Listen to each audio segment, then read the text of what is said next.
Love it or hate it, FNAF is a cultural icon and one of the biggest horror franchises and seemingly the biggest indie horror franchise ever. But with a series so big comes a load of characters, and with fans as let's say passionate as these, there are bound to be some strong feelings. But which ones are the most hated for one reason or another? Those are what we're exploring today. Let's do it. And at 10, Vanny. For the most part, people love Vanny. A fresh new face taking up the serial killer slot is very refreshing and very needed in the series' 9th game. However, a lot of fans are upset over the use of the character, or I guess lack thereof. In a game as big as FNAF, we see Vanny maybe 4 times memorably. When she walks across the screen after the daycare, when she traps us in the security room, when she chases us after starting the Showtime disc, and in the security room where the whole Gregory venting meme originated. Those are the 4 times, not including endings, where we see Vanny and can actually get killed by her, at least from my memory, since the main antagonist of the game is not even in the canon ending.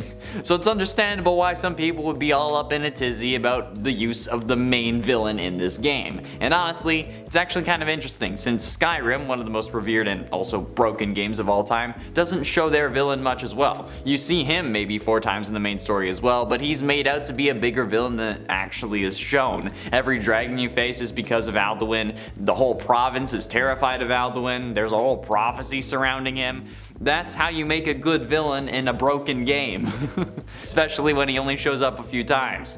Which Security Breach ironically also is. Like, it's also horrifically broken, but they didn't do well with their villain. And at 9, the Puppet. The Puppet is certainly hated by William, which ends up earning it a spot on this list. But interestingly enough, the guy who created the Puppet isn't the only one who hates the creation that gave gifts and gave life to the other animatronics. In fact, he wasn't even the first one to hate it. Way back in the day, after FNAF 2's initial release in 2014, we made the connection that Purple Guy hated the Puppet, and so did the Phone Guy. So then, we all ended up assuming that Phone Guy was the killer, since at the same time we had no name or reason otherwise to think that the Purple Guy was anyone else other than the Phone Guy. At least until Scott commented on MatPat's video saying that it wasn't the case, saying MatPat almost got everything right. However, I'm sure that the guy who's also killed all the various kids in the series does also hate the Puppet, especially when it's the reason that all the other animatronics came to life, which ultimately ended up being your downfall. So.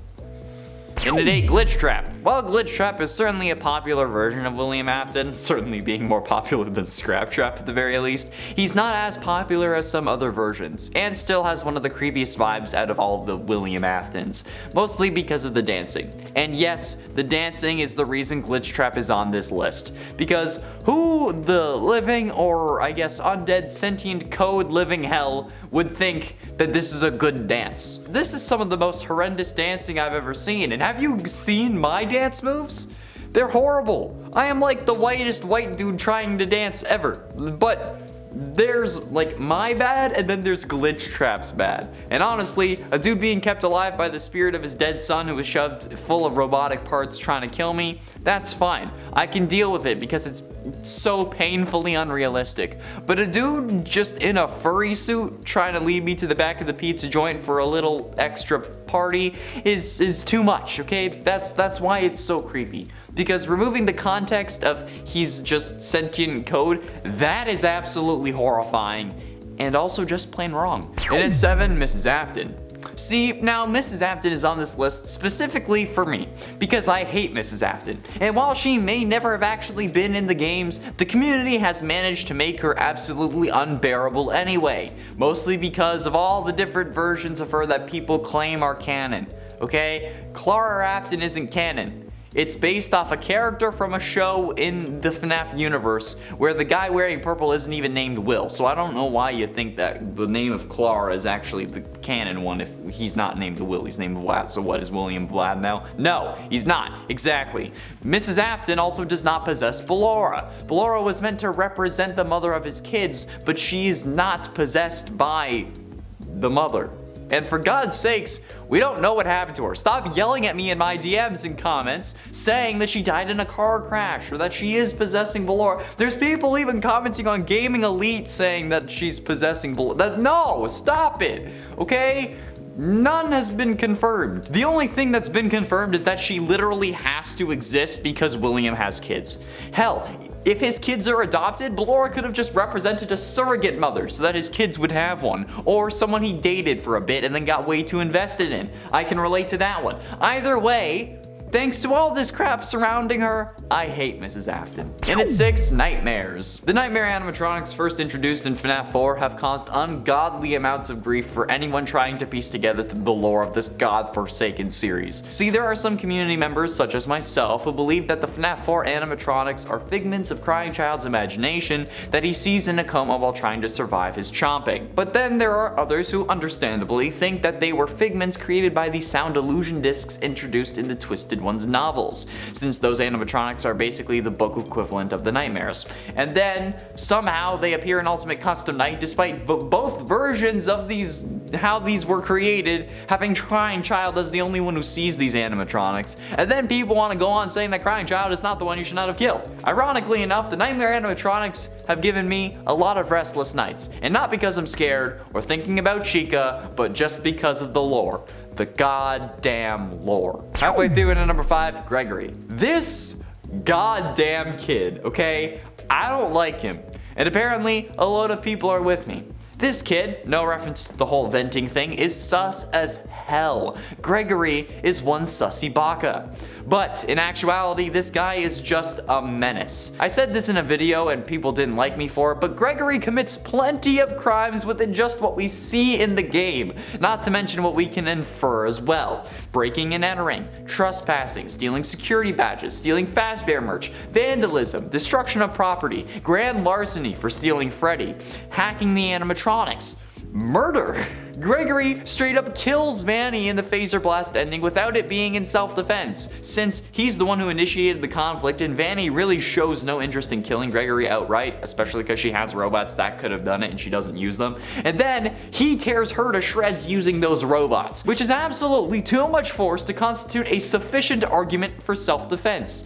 This kid is incredibly messed up, yet some people think that he's a hero because he's the first protagonist to actually do something, okay? He didn't need to. He should have just chilled with Freddy in his green room and then just like kicked back and relaxed, especially if he didn't have a home to go back to and instead sleeps in a cardboard box. I think that Freddy's green room is much better than that. So he should have just chilled there. Freddy wasn't going to try to report him to Vanessa. He would have protected him if Vanessa came a knocking. Gregory is stupid and he deserves to be hated. I wonder how many people say that about me.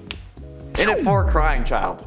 Aside from just being a little crybaby Caillou mimicking in FNAF 4, Crying Child also started the whole debate of the bite of 83 versus the bite of 87. And I say this every time, basically, but the line is so blurred now that even if you look up the bite of 87, you get pictures of FNAF 4, which a few of our editors have had happen to them in the past, and then people were yelling in the comments saying, that's the bite of 83. Like, I know, okay, we know. But they don't know the series as well as I do, so it's understandable, and they don't want to know the series as well as I do, which is also understandable. Which only furthers my point as to why this child is also a menace, okay? Anyone looking to get into the series that looks up the bite of 87, one of the most iconic dates in all of FNAF history, would see these images and think that FNAF 4 takes place in 1987, when it in actuality really takes place in 1983, as confirmed multiple times. But people are still adamant on it taking place 4 years after it actually does, and it's annoying. Do you know how many hate messages I've gotten that just end up being because the person yelling at me thinks the bite of 87 is actually the bite of 83? Yeah. It's bad. And Crying Child is the reason that this damn thing happened in the first place. Or part of the reason. I mean, like, overall, he wouldn't have gotten crushed if he didn't exist, so, like, yeah, I don't like him. Getting close to the end, and in number 3, Cassidy. Cassidy's hate stems from a similar place as Mrs. Afton's. That place being my own bias, because it's my list, so deal with it. But in this case, I don't like Cassidy because of all the wrenches they caused and what we already thought we knew about the story. Like the whole one you should not have killed thing, which I personally still don't believe. I'm certain the one you should not have killed is Crying Child and not Cassidy. But even still, the whole two souls theory that's being taken as canon also is due to Cassidy and the very obscure name revealed that was the survival logbook. It's a whole can of worms that honestly didn't need to be opened. And even after it was, here I am trying to sort everything out, put the worms back in the can, and people are mad at me for it because I'm not MatPat. I have no hard feelings towards MatPat by any means. In fact, I think that Matt and I would do great work together if we put our minds to it. However, damn people in the comments get defensive even if you don't directly mention him, as long as you say something that's slightly against it. Like, you say one thing that MatPat hasn't, like how Golden Freddy is Cassidy and only Cassidy while the one you should not have killed is Crying Child, because logically that makes more sense, and boom, you're public enemy number 1. Top 10 FNAF public enemies. Penultimately, in at number 2, Michael Afton. Michael Afton is also another problem in my opinion. Like, I could go over how he caused a load of people to think that the purple guy and William were 2 different people thanks to him turning purple after Ennard was beating up his insides and rearranging his guts, literally. But really, Michael to me just seems fairly entitled. Like, yeah, he's trying to right his father's wrongs and whatnot, but looking at him, he's not doing it because he's a good person. He's doing it because he feels bad, and not because of some higher noble purpose.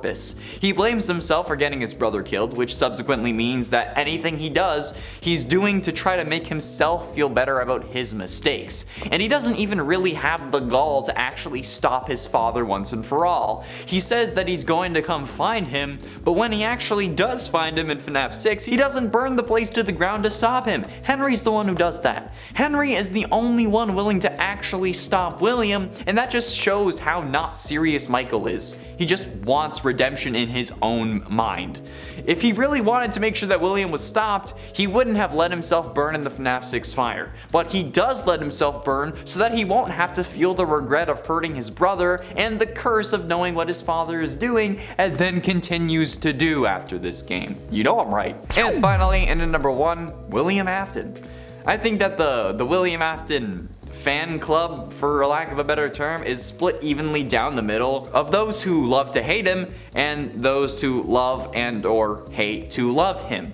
And honestly, those who love him might love him a little too much. Like serial killer groupies or apologists who are like, yeah, I love him. But even worse, because so many people see William as a rotting corpse. In essence, he's actually just like a skinned human in an animatronic suit, but there is some serious baggage there if that's what you're into. Talk about daddy issues. If you're so desperate for a father figure that you'll simp for a homicidal maniac stuck in an animatronic robot, yeah, I'm sorry. William needs to die and be killed off permanently, for God's sake, okay? Like seriously, we need to cut this off at the source and remove any form of Afton from our lives so that I can forget about all the horrendous art that I've seen and been sent over the years. Now don't get me wrong, the actual art was good. Like those who drew it were very skilled, but the horrendous nature comes from the content of the art, not the actual like skill of the artist, if you know what I mean. Like they drew horrible things, but they drew horrible things well. You dig? That's all the time we have for today, friends. Thank you all so much for watching. I have been and shall remain Connor Monroe, and I'll see you in another video.